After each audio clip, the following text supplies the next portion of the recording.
अब देख रहे हैं करगिलनामा लद्दाख की अपनी आवाज़। Guest of honor, Chief Medical Officer Dr. Manawar Hussain Wazir, special guest of the occasion, other dignitaries present here, colleague doctors, media fraternity,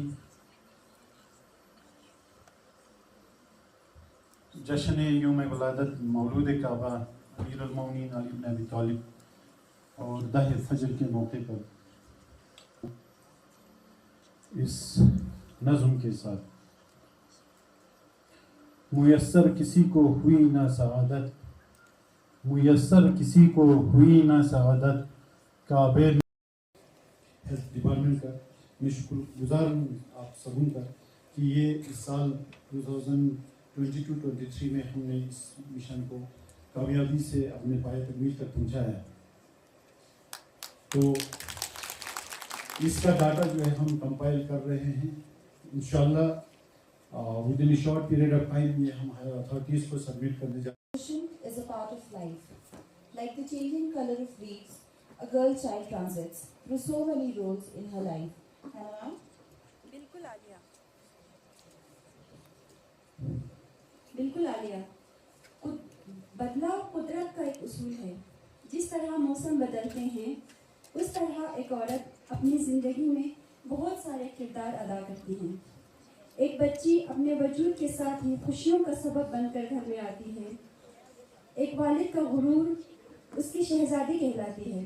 फिर एक बहन, एक दोस्त, एक शरीक हयात, एक माँ और आखिर में दादी या नानी का किरदार बखूबी अदा करती है।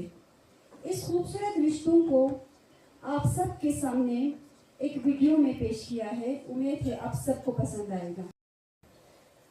Ates use bacin zilbao mas यंता दे हिसाब से ज़रूरत कि आपको मेंस्ट्रुअल कप के अलावा बाकी यंतस्टी यूज़ बात उसके अगेंस्ट क्या एविडेंसेस हैं, वो आपको क्यों यूज़ नहीं करना चाहिए और आप उसको क्यों यूज़ करते हैं। मेंस्ट्रुअल कप्स को तो मैं बताऊंगी आपको कि क्या एविडेंसेस हैं इसके फेवर में, मगर यंतस नाज़रशी की क्या एविडेंसेस हैं कि आप पैड्स यूज़ करते हैं, किस बिना पे आप पैड्स यूज़ करते हैं, ये आप अगर मुझे बता सकें तो इस मेंटालिटी को क्राउड मेंटालिटी ज़रूरत पाया।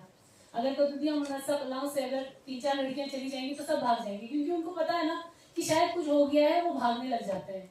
इसी तरह से जैसे हम पैड्स यूज़ करते हैं, अगर वो 10 लड़कियाँ यूज़ कर रही हैं तो हम भी यूज़ करने लग जाएंगे कि क्या पता यार कुछ अच्छा है हमसे।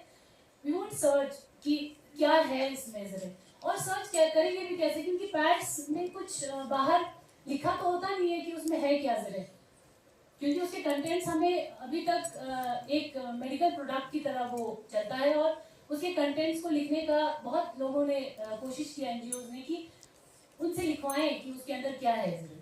तो आपको आज मैं बताती हूँ कि जो आप यूज़ कर रहे हैं उसमें क्या है। तो ये आपके जो पैड्स हैं इसमें chlorine bleaching agent colour cotton को, इसमें 5 to 10% कॉटन होता है, बाकी प्लास्टिक होता है उसमें। तो ये जो कॉटन है उसमें कॉटन को ब्लीच करने के लिए जो ब्लीचिंग एजेंट्स हैं वो यूज़ होते हैं और पेस्टिसाइड्स आर यूज, क्योंकि कॉटन, इंडियन कॉटन आपको पता है कि कितना ज़्यादा स्टिंग का वर्द है। Cotton, Indian cotton is very sensitive, तो छाना पेस्टिसाइड्स यूज होते हैं इसमें और एडेसिव केमिकल्स जो अंडरगारमेंट्स पे टच स्टिक होके रहे, इसलिए एडेसिव केमिकल्स यूज करते हैं। और ये जो एडेसिव केमिकल्स है, किसी को, इससे भी बहुत लड़कियों को देखा है मैंने कि इससे भी काफी लोगों को एलर्जी है। फ्रेग्रेंस इसलिए क्योंकि स्मेल ना आए, इसलिए ये कंपनी वाले इसको खुशबूदार बना देते हैं, लेकिन कौन सा परफ्यूम यूज किया है, शायद आपको उससे कोई रिएक्शन हो या एलर्जी हो, उसमें उन्होंने कुछ मेंशन नहीं किया होता है। तो इसलिए एक साउथ कोरिया में बहुत सारी लेडीज ने एक ही कंपनी का पैड यूज किया था। अभी रिसेंटली नवंबर एंडिंग 2022 में ये स्टडी हुआ है, आप देखिएगा। उसमें उन्होंने यूज किया है पैड एक ही कंपनी का, तो उनमें देखा गया है कि आगे मैं उस केमिकल के बारे में आपको बताऊंगी नेक्स्ट। अभी अभी आप मैं पैड्स के बारे में खत्म कर देती हूँ। तो एक लेडी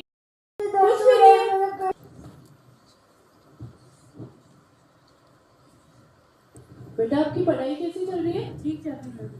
अब अच्छे से तैयारी करना, आपके एग्जाम्स भी आने वाले हैं। ठीक है मैम। वैसे छोटी कहाँ रह गई आज? वो तैयार हो रही है।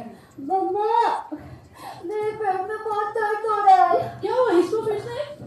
मम्मा क्या हो गया? बहुत ज्यादा दर्द हो रहा है मेरे। अरे कुछ नहीं है, फिर से बहाने शुरू किए। महीने बीत गए, साल हो गए, अभी भी पेट में दर्द। हमेशा बहाने करते रहो बस। नहीं मम्मी इसको सच में दर्द है। अब आप भी जुड़ गए इसके साथ बहानों में। कुछ भी नहीं है, जाओ आराम करो, ठीक हो जाओगे। ठीक है चलो बहन हम दोनों आराम करेंगे। कुछ नहीं होगा, मैं आपके साथ में आ जाऊँ आराम से। चलो जी कुछ नहीं होगा, कुछ नहीं होगा। चिल्ला बहन क्या हुआ आपको? बहन बहन उठो। मम्मी इसको कुछ हो गया, सच में आ जाओ जल्दी से। क्या हुआ इसको? पता नहीं इसको अचानक से कुछ आप लोग ने फिर खेल में लगने दिया होगा। उठो बेटा, बहन उठो। उठ जाओ। क्या हो गया इसको? जाओ पानी लेके आ जाओ। क्या हुआ बेटा? उठो, उठ जाओ, जल्दी पानी लेके आओ। अरे इसको सोल्यूशन नहीं आ रहा, लगता है एम्बुलेंस को कॉल करना पड़ेगा। हेलो जी, एम्बुलेंस इमरजेंसी है, प्लीज आप हाउसिंग कॉलोनी बडगाम आ जाइए, जल्दी आ जाइएगा। उठो बेटा, उठ जाओ बेटा।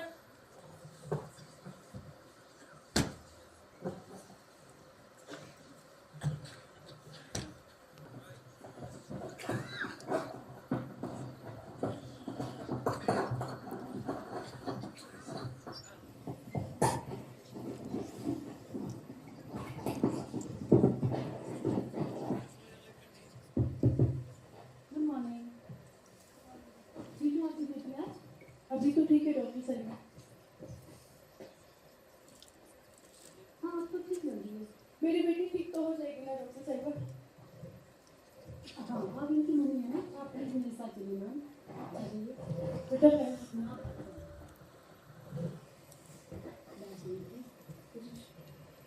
आपकी बड़ी बेटी बोल रही थी कि उसको 2 साल से ये पेन हो रहा था। जी डॉक्टर साहिबा, क्योंकि जब भी मुझे लगा शायद कुछ बहाने कर दी होगी। अच्छा, आप तो उनकी मम्मी हैं, आपको चाहिए था कि कम से कम डॉक्टर डिसाइड करे कि वो सीरियस कोई इशू है या कोई सादा सा बहाना है। वो डिसाइड करने वाले डॉक्टर होते तो अच्छा रहता। आपकी बेटी को एक मेडिकल कंडीशन जिसको इम्परफोरेट हाइमन कहते हैं वो था। इसमें आपका ब्लड जो है महीने महीने बनेगा लेकिन बॉडी में ही जमा होता रहेगा। तो कल हमने काफ़ी ब्लड इनको ड्रेन किया है, लेकिन फ्यूचर के बारे में हम थोड़े से कुछ पक्का नहीं कह सकते कि कैसा रहेगा। मेरी बेटी को कुछ होगा तो नहीं नहीं, ऐसा मेरा मतलब ये नहीं है कि होगा। अगर प्रेगनेंसी में इश्यूज हो सकते हैं तो उसके भी इलाज हैं। तो जो आपको आज हम डिस्चार्ज समरी भेजेंगे आपकी बेटी के डिस्चार्ज के टाइम, तो आप उसको संभाल के रखना। उसमें हमने सारा प्रोसीजर लिखा है कि हमने क्या किया था। तो फर्दर इनको जब प्रेगनेंसी में इश्यूज होंगे तब आप वो उनको दिखाएंगे तो उनको काफ़ी काम आएगा। क्योंकि इसमें फेलोपियन ट्यूब आपने सुना होगा, उसमें जो मेंस्ट्रुअल ब्लड है वो थोड़ा सा इन्फेक्शंस की वजह से वो ब्लॉक हो सकता है और वो आराम से खुल जाते हैं। वो कोई ऐसी बीमारी नहीं है। तो बस ये है कि टाइम पे इलाज हो जाए तो अच्छा रहेगा। जी डॉक्टर साहब, वो मेरी छोटी सी लापरवाही की वजह से बहुत ज़्यादा प्रॉब्लम बिल्कुल हो गई। बिल्कुल। मेरी बेटी में जरूर ख्याल रखूंगी डॉक्टर साहब। कि जैसे कि कोई भी सैनिटरी नैपकिन हो, इवन इंडिया में per year 12.8 million tons of sanitary pads हमारे म्यूनिसिपल लैंडफिल्स में चला जाता है, जो कि इन्वायरमेंटली फ्रेंडली नहीं है। क्यों? क्योंकि कोई भी सैनिटरी पैड हो उसके अंदर एक नॉन बायोडिग्रेडेबल एक इंग्रेडिएंट होता है जो मेंस्ट्रुअल ब्लीडिंग को जो अब्जॉर्ब करता है। वो एक स्पंज की तरह इस्तेमाल वो मतलब उसका फंक्शन होता है, वो बायोडिग्रेडेबल नहीं होता है। ऑब्वियसली उनका हीप्स हर जगह लगा होता है, वो एक न्यूसेंस भी क्रिएट करता है, साथ साथ में इन्वायरमेंटल फ्रेंडली भी नहीं है। साथ साथ में जैसे कि उसके बहुत सारे मुज़र असरात के बारे में भी डॉक्टर साहबान ने बताया कि उसमें थायलेट करके एक इंग्रेडिएंट होता है जो एक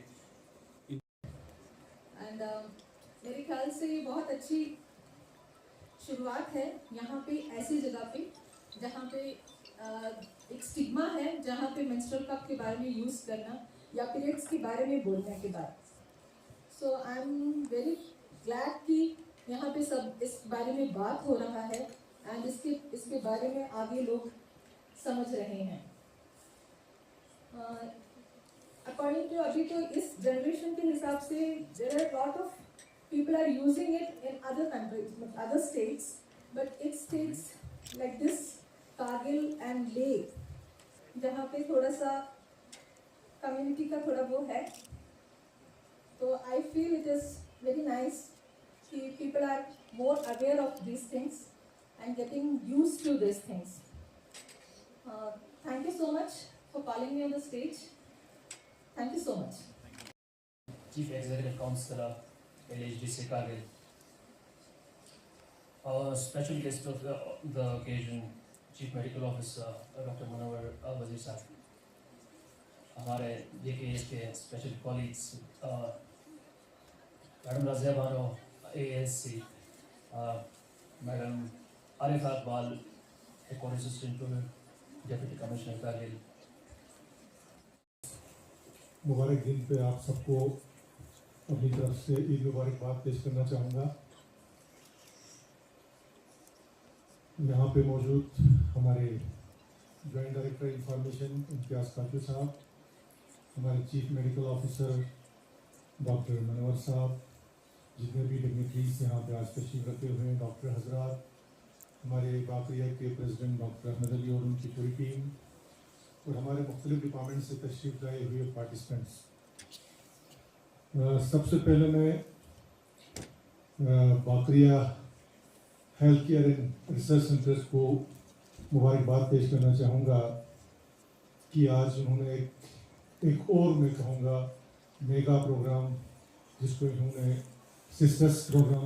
Token of gratitude to Chief Medical Officer Dr. Munawar Hussain Wazir sir to distribute it among all CHOs.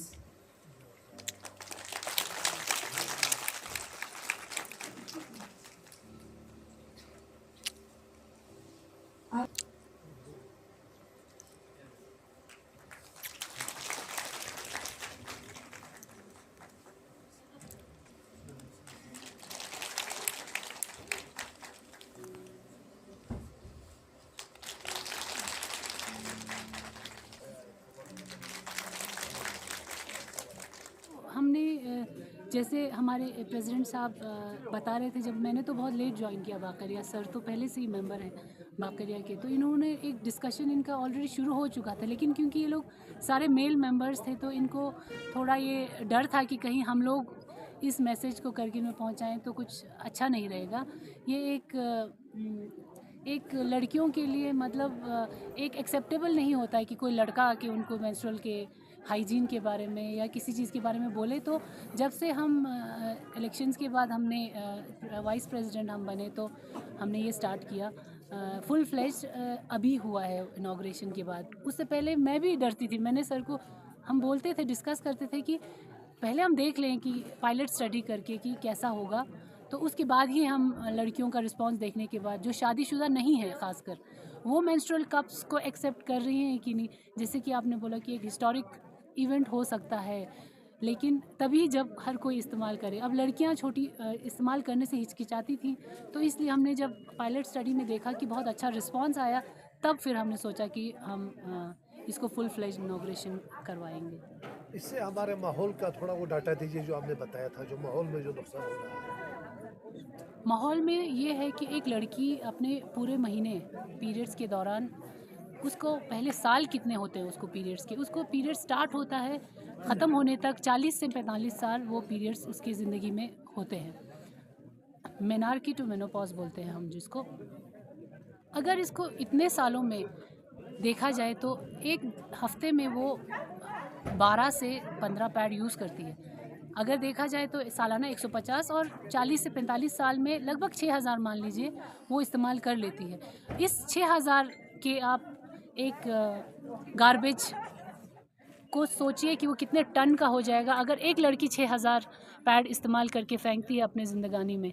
बाकी जो लड़कियां हैं वो ये पूरा का पूरा अगर हम इस करगिल में, वो तो अच्छी बात है हमारी यहाँ पर इतनी ज़्यादा पैड्स यूज़ नहीं करती हैं, वो हमारे लिए बहुत बड़ी बात है, क्योंकि ये पैड हमारे यहाँ पे जो यूज़ करता है आप देखेंगे वो बिल्कुल भी सड़ता नहीं है। अगर वो नहीं सड़ता है तो आप सोचिए उसका क्या हाल होगा, हमारे करगिल का क्या हाल होगा अगर ये फुल फ्लेज्ड यूज़ हो। तो इससे पहले कि सारी लड़कियाँ इस पैड को इस्तेमाल करें, हम चाहते हैं कि हम मेंस्ट्रुअल कप्स की तरफ स्विच ओवर करें ताकि हमें इन्वायरमेंट को बचा। शुक्रिया जिया साहब। मैं सबसे पहले तो मैं आप लोगों को ईद मुबारक कहना चाहूँगा और उसके बाद मीडिया फ्रेटर्निटी का जिनका हमेशा हमारे साथ रहा है, मैं आप लोगों को अपना थैंक्स एक्सटेंड करना चाहूँगा। चूँकि मिशन हेपेटाइटिस एक मेगा प्रोजेक्ट था जो हमारे सोच से बाहर था, बट समहाउ लोगों की कंट्रीब्यूशंस, लोगों की जो काविशें हैं, हमारे मेंबर्स की जो काविशें हैं और साथ ही साथ एडमिनिस्ट्रेशन को जो सपोर्ट हमें टाइम टू टाइम रहा है, वो तकरीबन पाए तकमील तक पहुंचा दिया। हमारा अब ये सेकंड मिशन हमने हाथ में उठाया है, ये भी बहुत बड़ा एक प्रोजेक्ट है, क्योंकि ये एक ऐसा इशू है जो हमारे सोसाइटी में एज ए टैबू या स्टिग्मा आप कहें लिया जाता है इसको। तो इसको, इस टैबू को, जैसे हमें हेपेटाइटिस का जो मिशन है उसको इम्प्लीमेंट करने में 10 साल कम से कम हमें लगे, तो उसके साथ भी तो टैबू एसोसिएटेड था, जुड़ा हुआ था। तो इसके साथ जो टैबू है वो उससे भी बुरा है लोगों में, हमारे खासकर जो पेरिफेरल जो हमारे जो वुमेन फोक हैं। तो इस टैबू को, हालांकि सिर्फ ये फीमेल में ही नहीं है, क्योंकि मेल भी इस चीज़ को नेगलेक्ट कर लेते हैं और इस टॉपिक को छेड़ते ही नहीं हैं, इसको बुरी नज़र से देखते हैं। तो इसको भी निकालने में हमें टाइम तो लगेगा ही लगेगा, बट समहाउ हमने इस मिशन को अपने हाथ में लिया है। हम उम्मीद रखते हैं कि हम इसमें कामयाब रहेंगे, क्योंकि मेरे टीम के साथ ऐसे जो डायनेमिक और एंथुसियास्टिक जो टीम जुड़ा हुआ है, जिसका हेड हमारे गायनेकोलॉजिस्ट डॉक्टर नसरीन, हमारे वाइस प्रेसिडेंट कर रहा है, मुझे कोई शक नहीं कि हम इसमें कामयाब ना हो जाएं। बिल्कुल डेफिनेटली हम इसमें हत्तुल इम्कान अपना सब कुछ दाव पे लगाएंगे, अपने जो इसमें जो मेहनत जो है वो लगा के हम इसको इंशाल्लाह जल्दी हम इसको अपनी कामयाबी तक पहुंचा देंगे। सर, इसका आपने कोई टारगेट रखा है कि कितने साल का प्रोजेक्ट होगा? देखिए टारगेट रखना एक चीज़ है, बट अचीव करना अलग चीज़ है। आपको बहुत सारे हर्डल्स आपके ज़िंदगी में आते हैं, कोई चीज़ आप टारगेट रखता है। तो हमने मिशन को भी कोई पर्टिकुलर टारगेट नहीं रखा था। मिशन हेपेटाइटिस को चलाने के लिए हमने पहले ग्राउंड लेवल पे काम किया, that took us at least 8 to 10 years। फिर उसके बाद हमने मिशन को ग्राउंड लेवल पे इम्प्लीमेंट किया। तो इसमें भी हम अभी सोच रहे हैं, पहले हमने एज ए पायलट प्रोजेक्ट, हमारे प्रेजेंटेशन में आपने देखा होगा, एज ए पायलट प्रोजेक्ट हमने शुरू किया था। अब हमने फॉर्मली इसको लॉन्च किया है एज ए मिशन। तो इसमें देखते हैं अभी आगे आने वाले टाइम में कैसे हम काम करेंगे, उस पर देखना पड़ेगा, सोचना पड़ेगा, but definitely we will try to achieve this mission, मतलब टू इट्स कंप्लीशन। हमारे चैनल को सब्सक्राइब, लाइक, कमेंट, शेयर करना न भूलें।